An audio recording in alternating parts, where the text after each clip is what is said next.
পৃথিবীর নিচে কি আছে? আপনি কি জানেন আমাদের এই রহস্যময় বিচিত্রময় এই মহাবিশ্বের সবকিছুর মধ্যেই যেন রহস্যের গন্ধ পাওয়া যায়। পৃথিবীর নিচে কি আছে তা নিয়ে বিজ্ঞানীরা কি দেখলেন তাই জানবো আজকের এই ভিডিওতে।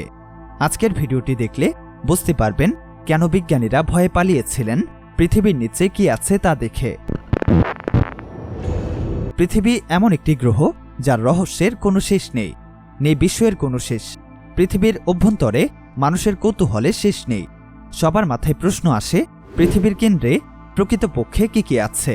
সাইফাই মুভির মতো আসলে কি পৃথিবীর কেন্দ্রে রয়েছে কাল্পনিক সভ্যতা? অথবা কেমন হয় যদি পৃথিবীর একদম কেন্দ্র বরাবর এফোর ওফোর করে বিশাল আকারের এক্সপ্রেস টানেল বানানো যায়, তাহলে সেটা দিয়ে পৃথিবীর এক প্রান্ত থেকে আরেক প্রান্তে পৌঁছানো যেত খুব সহজেই আর অল্প সময়ে। এই প্রয়াসটাই একসময় করেছিলেন রাশিয়ার বিজ্ঞানীরা। বিশ্ব ইতিহাস সাক্ষী রাশিয়া ও আমেরিকার মাঝে কোল্ড ওয়ার বা স্নায়ুযুদ্ধ চলাকালীন সময়ে রীতিমতো এমন একটি প্রতিযোগিতা শুরু হয়। সেটি ছিল কোন পরাশক্তি পৃথিবীর কে কত গভীরে গর্ত খনন করতে পারে। তৎকালীন অন্যান্য ক্ষমতাধর দেশগুলো গভীরতম গর্ত খোঁড়ার এক বিশাল প্রতিযোগিতায় নামে, কিন্তু কেউই ভূপৃষ্ঠের ক্রাস্ট স্তর পার করে ম্যান্টল স্তর পর্যন্ত পৌঁছাতে পারেনি।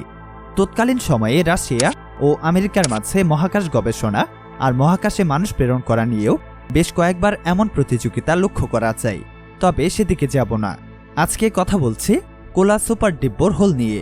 পৃথিবীর অভ্যন্তরীণ স্তরগুলোকে অনেকটা পেঁয়াজের মতো স্বল্পপত্রের সাথে তুলনা করা যায়। ভূপৃষ্ঠ থেকে প্রায় 40 কিলোমিটার গভীর পর্যন্ত পৃথিবীর ক্রাস্ট লেয়ার, এর নিচে থেকে শুরু হয় ম্যান্টল লেয়ার, তারপর অবস্থিত রয়েছে পৃথিবীর কোর বা কেন্দ্র।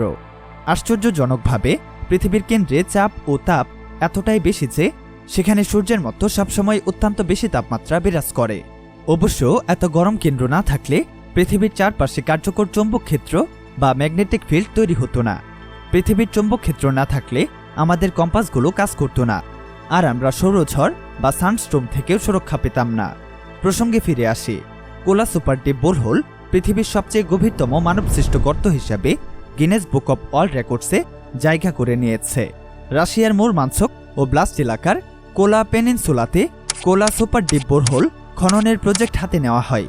তখন আর্কিটেক্ট সার্কেলে বোরহোল খননের সিদ্ধান্ত নেন বিজ্ঞানীরা, কেননা সমুদ্রতলের নিচের ক্রাস্ট স্তর সবচেয়ে বেশি পাতলা। সে সময় বিজ্ঞানীদের লক্ষ্য ছিল পৃথিবীর ক্রাস্ট স্তর ভেদ করে ম্যান্টল লেয়ারে পৌঁছানোর। প্রথমে খননের লক্ষ্যমাত্রা রাখা হয় 15 কিলোমিটার গভীর পর্যন্ত, কিন্তু মাত্র 12,262 মিটার গভীর খননের পরেই থেমে যেতে হয় বিজ্ঞানীদের। প্রায় দীর্ঘ 20 বছর খোঁড়ার পর মাত্র 0.2% ভূপৃষ্ঠের নিচ অব্দি আবিষ্কার করা সম্ভব হয়েছে। 1975 থেকে 1994 সাল পর্যন্ত চলে এই বিশেষ প্রজেক্ট। তৎকালীন প্রজেক্টের ইঞ্জিনিয়াররা সবচেয়ে বেশি চ্যালেঞ্জের মুখোমুখি হয়েছিল ভূমির সাপেক্ষে একদম লম্ব বরাবর খনন করতে গিয়ে, কেননা যদি খোঁড়ার পথ কোনো একদিকে বেঁকে যায় তাহলে সর্বাধিক নিচে যাওয়া সম্ভব হবে না। প্রজেক্টে 7.5 কিলোমিটার গভীর পর্যন্ত লম্বালম্বিভাবে খনন করা গেলেও গর্তের পথ এরপর থেকে বাঁক নিতে শুরু করে। শেষের দিকের 1-2 কিমিতে খনন কাজ প্রত্যাশিত স্থান থেকে প্রায় 200 মিটার দূরে সরে যায়। তবে বর্তমান কোলা সুপার ডিপ বোরহোল পরিত্যক্ত অবস্থায় রয়েছে, কারণ 10,000 ফিট খনন করার পর গবেষকরা লক্ষ্য করেন ভূগর্ভস্থ তাপমাত্রা অপ্রত্যাশিতভাবে অনেক বেড়ে যাচ্ছে। পৃথিবীর কেন্দ্রের তাপমাত্রা প্রায় 6,000 ডিগ্রি সেলসিয়াসের মতো। সেজন্য ভূত্বক থেকে যত গভীরে যাওয়া হবে ততই এর ক্ষেত্রফলে চাপ এবং বস্তুর তাপমাত্রা সমানতালে বাড়তে থাকবে। বিজ্ঞানীরা সে সময় আশা করেছিলেন 10,000 ফিট নিচে সর্বোচ্চ 100 ডিগ্রি সেলসিয়াস তাপমাত্রা পৌঁছাতে পারে, কিন্তু অপ্রত্যাশিতভাবে খনন পথে তাপমাত্রা তখন বেড়ে দাঁড়ায় 180 ডিগ্রি সেলসিয়াস। এত উচ্চ তাপমাত্রা এবং উচ্চ চাপে যন্ত্রপাতি সঠিকভাবে কাজই করতে পারছিল না, যার ফলশ্রুতিতে বিজ্ঞানীরা 1994 সালে খনন স্থগিত করতে বাধ্য হন। তারপর 2005 সালে পর্যাপ্ত অর্থের অভাবে প্রজেক্টটি পুরোপুরি বন্ধ হয়ে যায়।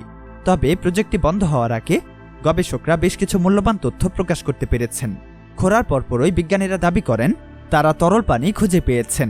কি অবাক হচ্ছেন? পানি মাটির নিচে থাকবে, এটা আবার দাবি করার কি আছে?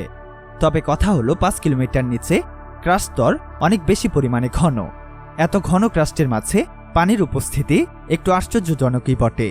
আর প্রায় 6,700 মিটার গভীরে বেশ কিছু ব্যাকটেরিয়া পাওয়া গেছে, যা বিজ্ঞানীদের বেশ অবাক করেছে।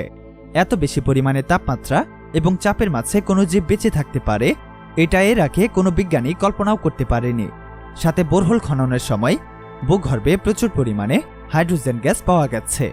2008 সাল থেকে আজ পর্যন্ত কোলা সুপার ডিপ বোরহোল পরিত্যক্ত অবস্থায় পড়ে রয়েছে। বিজ্ঞানীরা বোরহোল প্রজেক্ট সমাপ্ত করার পূর্বে বোরহোলের মুখ সিলগালা করে রেখেছেন এবং খননের যন্ত্রপাতি নষ্ট করে ফেলেন। তবে প্রজেক্টটা নিয়ে কিছু তথ্য লোকমুখে প্রচলিত আছে। তখন নাকি গভীরতম খননস্থানের সাথে একটি মাইক্রোফোন জোরে দেওয়া হয়েছিল পৃথিবীর অভ্যন্তরীণ শব্দ শোনার জন্য, যাতে নাকি ধরা পড়ে অদ্ভুত কিছু শব্দ। প্রজেক্টের বিজ্ঞানীদের যন্ত্রপাতি নষ্ট করে ফেলা, বোরহোলের মুখ সিলগালা করা আর সৃষ্ট শব্দের জন্য অনেক কনস্পাইরেসি থিওরি তখন জনপ্রিয় হতে থাকে, যার বাস্তবতা পরখ করা সম্ভব হয়নি। আর প্রজেক্টের গবেষকরাও এই নিয়ে কোনো তথ্য প্রদান করতে পারেনি।